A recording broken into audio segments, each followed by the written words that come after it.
There is a moment most people never notice, but almost everyone has lived. You start giving more. You reply faster. You become more available, more understanding, more flexible, more forgiving. You think you're doing the right thing. You think closeness is built by effort, consistency, and care. And then, slowly, something shifts. The replies shorten. The energy cools.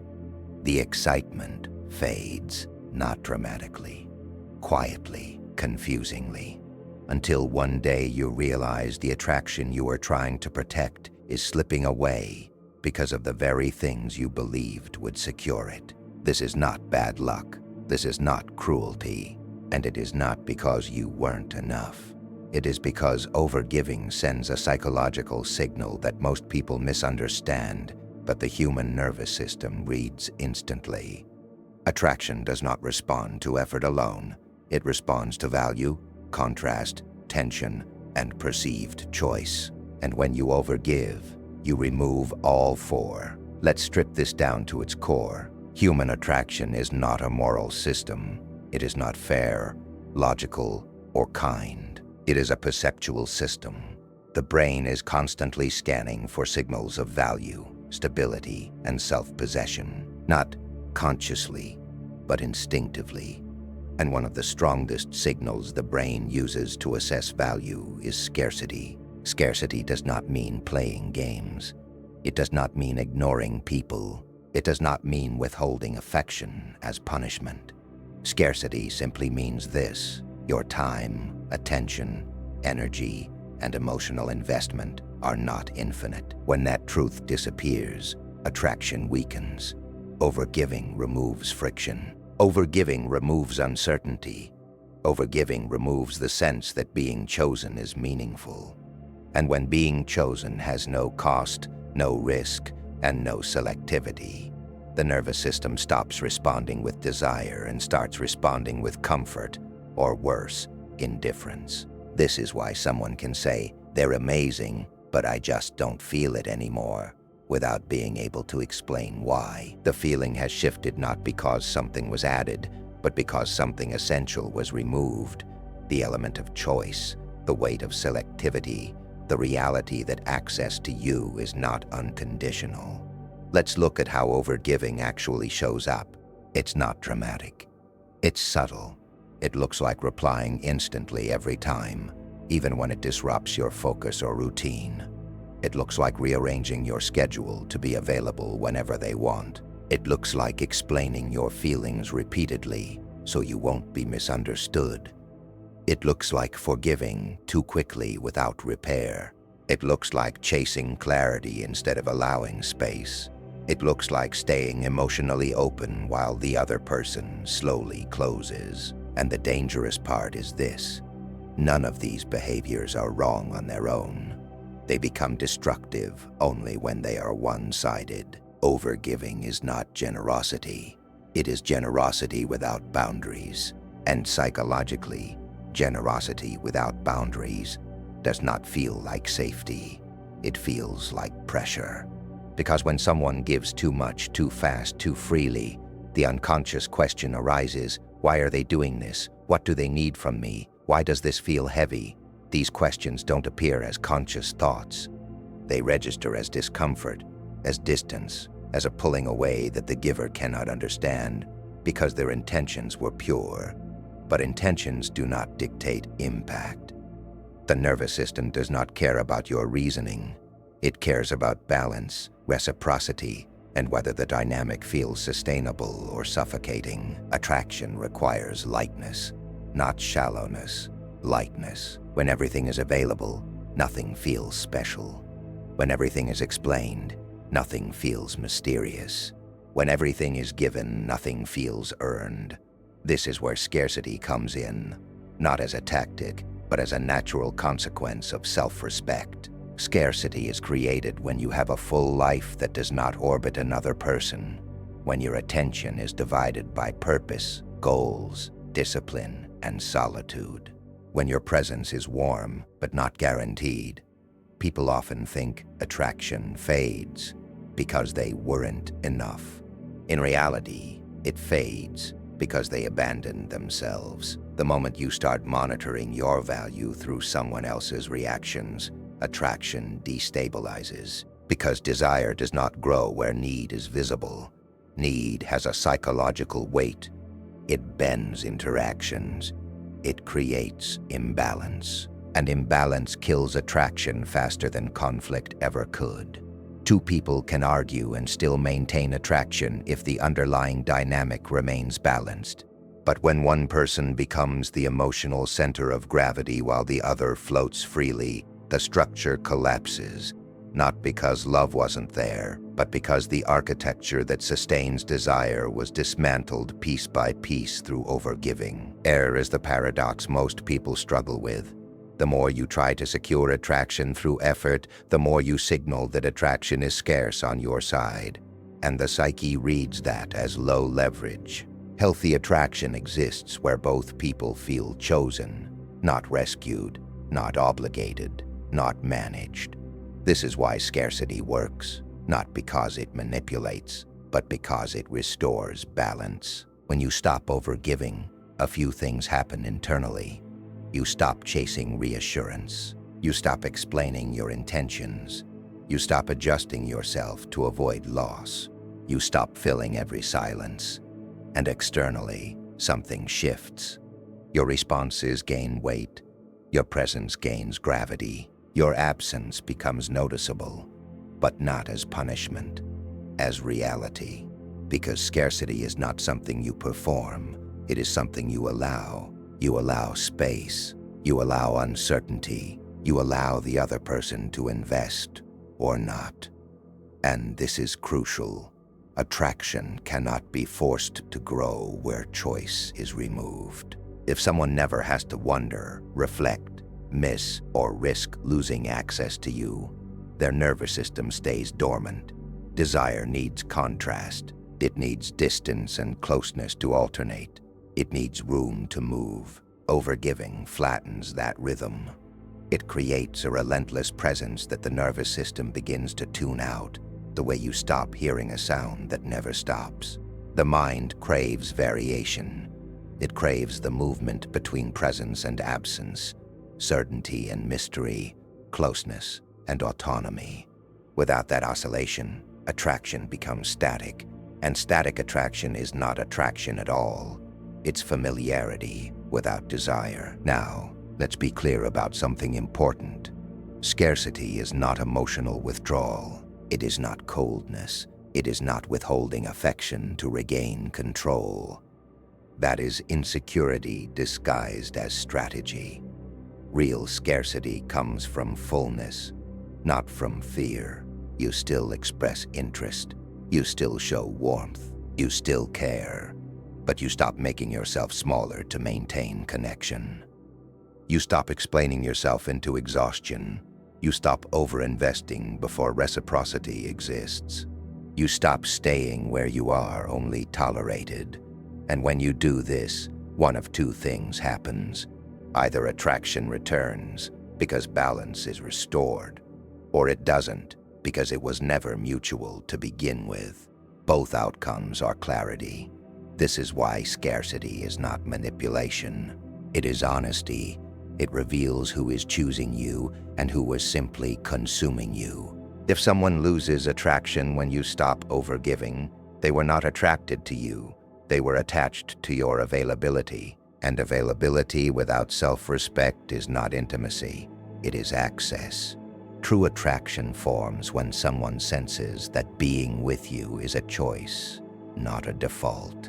When they feel that your attention is intentional, that your energy is earned, that your presence is not guaranteed by compliance. This is what people mean, often poorly, when they say, be less available. They don't mean disappear. They mean stop abandoning yourself. So the real question is not, how do I make them want me again? The real question is, where am I giving from fear instead of choice? Where are you replying to reduce anxiety instead of express interest? Where are you explaining to avoid discomfort instead of standing firm? Where are you staying to avoid loss instead of honoring truth? Attraction returns when self-respect becomes visible, and self-respect is felt before it is understood. It shows up in pacing, in boundaries, in silence, in the ability to walk away without drama, not because you don't care, but because you care enough not to disappear. So, if you've ever felt confused watching attraction fade the more you gave, understand this: you didn't lose value. You removed the signal that made your value felt. Scarcity is not about playing hard to get. It is about being hard to replace, because you are whole. And wholeness is magnetic. If this resonates, it may be because you are standing at a turning point. The moment where overgiving stops feeling noble and starts feeling costly. That is not bitterness. That is awareness. And awareness is where attraction, real attraction, begins. But let's go deeper, because most people stop at awareness without understanding the mechanics beneath it. They recognize they've been overgiving. They pull back for a few days, and when nothing changes immediately, they assume the advice was wrong. They return to old patterns, convinced that scarcity doesn't work for them. What they're missing is this: scarcity is not a quick fix. It is a recalibration of your internal state that then radiates outward. It is not about what you do differently. It is about who you become when you stop living in reaction to someone else's emotional temperature. The shift happens when you stop performing scarcity and start embodying it, when your attention naturally flows toward your own life, because your life has become genuinely compelling again. When you're not withholding presence as a strategy, but redirecting energy toward the things that make you feel alive, purposeful, and whole. This is the difference between manufactured scarcity and authentic scarcity. Manufactured scarcity is tactical. It's counting hours before you reply. It's posting stories to make someone jealous. It's creating the appearance of a full life while internally obsessing over the person you're trying to attract. Authentic scarcity doesn't need to be performed because it's real. Your life actually is full. Your attention actually is divided. Your presence actually is earned, because you're no longer giving it away indiscriminately out of fear that withdrawing it will mean losing connection. This brings us to a critical insight that most people overlook: the psychology of investment. Human beings value what they invest in. This is not cynicism. This is behavioral reality. When someone has to work to earn your attention, to maintain your interest, to secure your time, they subconsciously assign more value to the connection. Not because they're shallow, but because investment creates ownership. When you hand someone everything, your time, your emotional availability, your reassurance, your validation, without requiring anything in return, you remove their opportunity to invest. And without investment, there is no sense of ownership. They haven't built anything. They haven't worked for anything. They haven't sacrificed anything. So when the connection fades, it fades easily, because there was never any psychological cost to walking away. This is why relationships that begin with intense pursuit often lose steam the moment the pursuit ends. The person who was chasing felt invested because they were working for something. The person being chased felt desired, but never had to invest themselves. And when the dynamic flips, when the chaser stops chasing and expects reciprocity, the other person often disappears, not because they're cruel, but because they never built equity in the connection. They were passengers, not participants. Scarcity forces participation. It demands that both people show up, contribute, and choose the connection actively rather than passively receiving it. This is uncomfortable for many people because it exposes the truth. Not everyone who enjoys your presence will choose to invest in keeping it. Some people are attracted to what you provide, not to who you are. They like the way you make them feel, seen, validated, understood, desired, but they're not willing to reciprocate that effort. And scarcity reveals this instantly. The moment you stop overgiving, you'll notice who steps forward and who steps back, who starts investing and who starts fading. This is not a loss. This is clarity. And clarity, though painful, is the foundation of any relationship worth having, because a connection sustained by your overgiving is not sustainable. It's a performance. And performances exhaust the performer while the audience simply enjoys the show. When you stop performing, the audience leaves. And that's not rejection. That's liberation. Let's address another layer, the emotional toll of overgiving, and why people fall into this pattern in the first place. Overgiving is rarely about generosity. It is about anxiety. It is about the unconscious belief that love must be earned through effort, that your value is conditional, that if you stop proving yourself, you will be abandoned. This belief is often rooted in early attachment experiences. If you grew up in an environment where love felt unpredictable, where approval was conditional, where you had to perform, or please, or perfect yourself to receive affection, you learned that your worth is tied to what you provide. And so, in adult relationships, you default to overgiving because it feels like the only way to secure connection. You monitor the other person's mood. You adjust your behavior to keep them happy. You give endlessly because stopping feels like risking everything. But here's the truth. A relationship that requires you to abandon yourself to maintain it is not a relationship. It's a transaction. And in that transaction, you are always losing because you are trading your self-respect for the illusion of security. And that illusion will collapse the moment you stop performing. Breaking this pattern requires confronting a painful question. What am I afraid will happen if I stop overgiving? For most people, the answer is abandonment.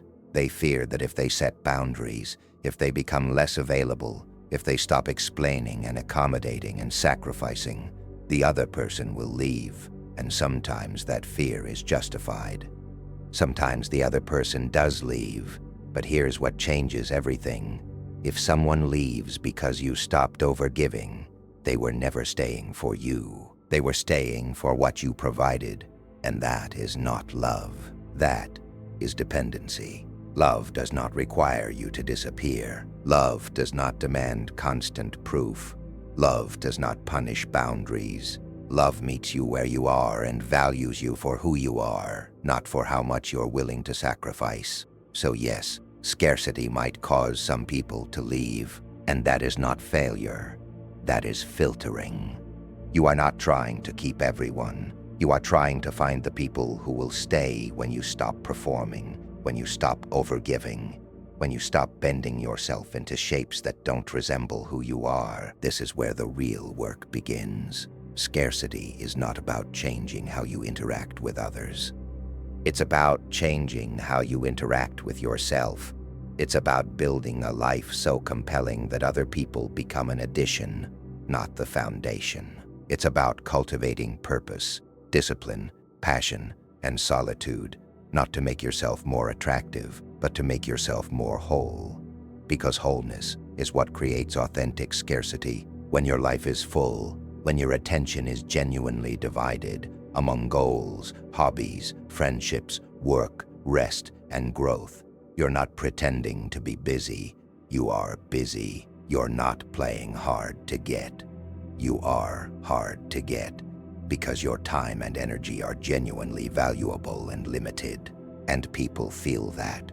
They feel the difference between someone who is withholding presence as a tactic and someone whose presence is scarce because their life is rich. The former creates resentment. The latter creates respect. So if you've been caught in the cycle of overgiving, if you've watched attraction fade despite your best efforts, if you felt confused and hurt and exhausted by relationships that drain more than they nourish, understand this. The solution is not to give less to others. The solution is to give more to yourself. Redirect the energy you've been pouring into someone else back into your own life. Rebuild the parts of yourself you abandoned in pursuit of connection.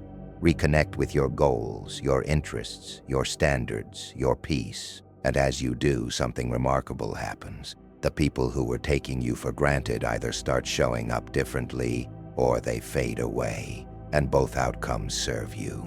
because you're no longer clinging to connection out of fear. You're choosing connection from a place of strength.